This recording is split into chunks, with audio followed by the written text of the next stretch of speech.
um padre convocou os fiéis de sua paróquia a fim de rezarem por chuva. Todos compareceram, porém, o padre recusou-se a rezar porque ninguém havia trazido guarda-chuvas.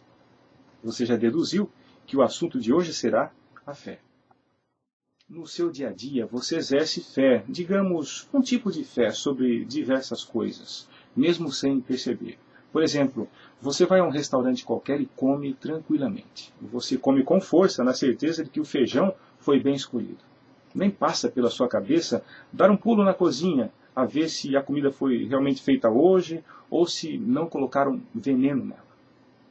Você viaja de avião ou de ônibus sem conferir as credenciais do piloto ou motorista? Você não vai até a cabine conferir se ele está sóbrio, ou se está realmente descansado, ou se de fato é um piloto mesmo, ou motorista, mas você dorme tranquilamente durante toda a viagem. Da mesma forma, deveríamos confiar em Deus, sem questionar os seus atos, na certeza de que o seu comando é seguro e confiável. Isso chama-se colocar-se nas mãos de Deus. Não é um ato passivo ou cômodo, como foi no caso do restaurante, porque foi precedido pelo ato constante da fé. O exercício da fé somente é possível através de um conhecimento profundo de Deus. Você encontra esse conhecimento através do estudo da Bíblia, ou através da observação dos eventos da natureza. Muito se fala sobre a fé, muitos são os seus conceitos, não é? Mas, afinal, o que realmente é fé?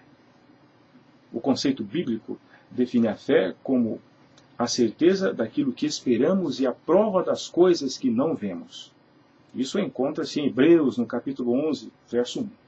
Logo, se a palavra de Deus afirma que a fé é uma certeza, então ter fé não significa correr riscos, como muitos sugerem.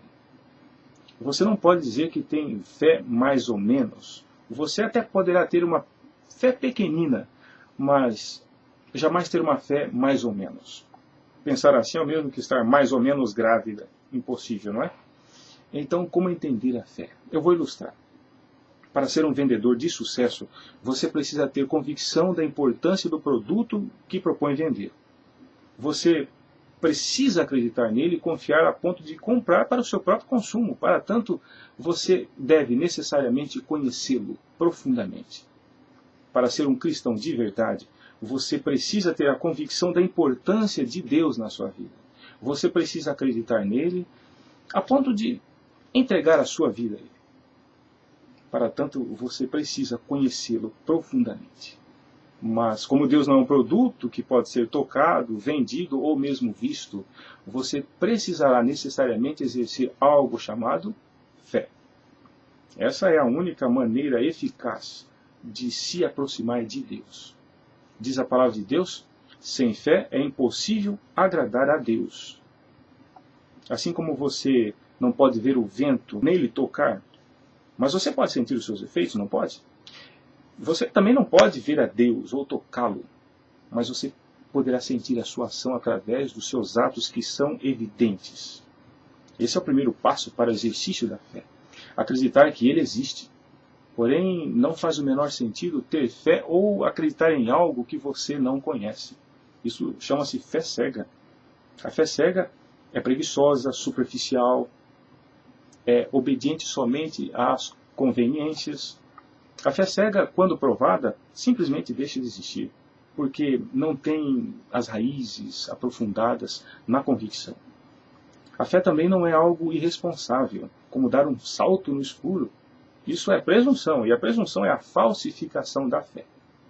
É como você implorasse pela proteção de Deus enquanto pula numa piscina vazia, ou quando você ora antes de realizar uma difícil prova pela qual nem estudou, ou ainda quando você ora de olhos fechados, enquanto dirige o seu carro, estando a 190 km por hora, e ainda culpa a Deus quando não vem a proteção. Viver pela fé também não é viver de braços cruzados, esperando pela ação de Deus, esperando pela sua vontade, e sim usar a inteligência que Deus se deu para agir em cooperação com Ele. Porque Deus não faz o que você e eu podemos fazer. E agora chegando e pretendia, porque o tipo de fé que Deus deseja que você e eu tenhamos não é algo abstrato ou sem sentido. Mesmo porque a fé é sempre baseada em algo concreto, algo que de fato existe. Para tanto, ela deve ser evidenciada para que você e eu tenhamos onde sustentar ou onde basear a nossa fé. O único caminho para se chegar a essa evidência é através do conhecimento de Deus, através de uma experiência pessoal com Ele. Não existem caminhos alternativos para se chegar a uma fé autêntica. É pela fé que acreditamos que o universo foi criado pela palavra de Deus. Não tem como provar em um laboratório a existência de Deus. Também não tem como provar que Ele não existe. Aliás, é preciso muito mais fé para acreditar que Ele não existe. Mas você já pensou se o Sol se aproximasse um pouco mais da Terra, ou se distanciasse um pouquinho só que fosse? Onde estaríamos? Ou estaríamos esturricados ou congelados. Ou, já pensou se o Sol resolvesse simplesmente parar de brilhar por uma semana? De onde surgiu essa distância entre o Sol e a Terra para manter a vida? Ou seja, quem definiu essa distância? A existência do oxigênio é uma coincidência de compatibilidades com a biologia? Haja fé para acreditar nessa coincidência, não é? Pois bem, aqui está uma pequenina amostra que fará você refletir sobre a impossibilidade dessas ocorrências sem a existência de uma mão inteligente por detrás de tudo isso. Pois bem, a fé só é necessária porque não podemos ver a Deus pessoalmente, mas aí estão as evidências aos milhares escancaradas que nos farão crer. Observe os heróis da fé. Está em Hebreus 11. Você vai perceber um detalhe interessante na vida desses homens. Todos eles tiveram evidências da fé que possuíam, além das evidências da natureza. Por exemplo, Abel. Caiu fogo do céu e queimou seu sacrifício. Que evidência, não foi? Noé recebeu de Deus a planta para a construção da arca, bem como os devidos procedimentos.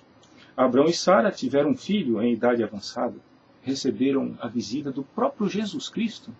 Jacó teve um sonho onde anjos subiam e desciam por uma escada. Ele lutou fisicamente com o próprio Deus. José teve seus sonhos interpretados e cumpridos de acordo com a revelação que teve de Deus. Moisés, a própria vida foi uma clara evidência do Nilo ao palácio de Faraó. Falava face a face com Deus no deserto. O apóstolo Paulo teve um encontro pessoal com Jesus Cristo, indo a caminho de Damasco. Os discípulos tiveram o privilégio de conviver com Jesus, presenciaram seus milagres, morte e ressurreição e ascensão. Todos esses foram homens que não se corromperam em tempos de crise, sendo fiéis até a morte, porque um dia tiveram uma experiência pessoal com Deus.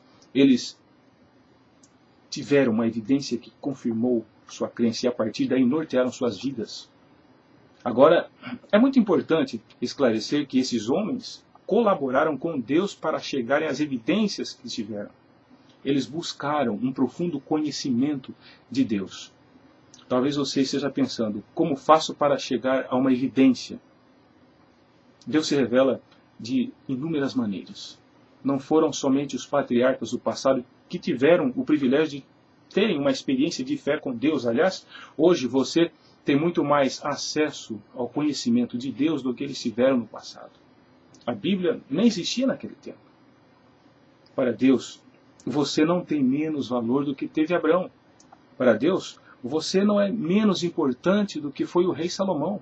Para Deus, aquele alcoólatra caído na sarjeta tem o mesmo valor que o próprio Moisés teve. Porque Jesus Cristo morreu no Calvário por todos, sem exceção. Ele não faz acepção de pessoas. A diferença, e aqui está o problema, está na aceitação, está na escolha. Porque isso Deus não pode fazer por você. Deus não favorece gerações, Ele não favorece raças, Deus não favorece culturas, posição social ou origens. Deus não favorece genialidades porque Ele é tudo em todos. E a boa notícia para você, meu amigo, é que neste exato momento Deus está mais uma vez se revelando a você. Portanto, fique alerta aos acontecimentos do seu dia a dia. Veja tudo o que está acontecendo ao seu redor e peça para que o Espírito Santo faça você enxergar a providência de Deus nos pormenores de sua vida. E você verá as evidências aos milhares acontecendo com você. Busque uma experiência pessoal com Ele.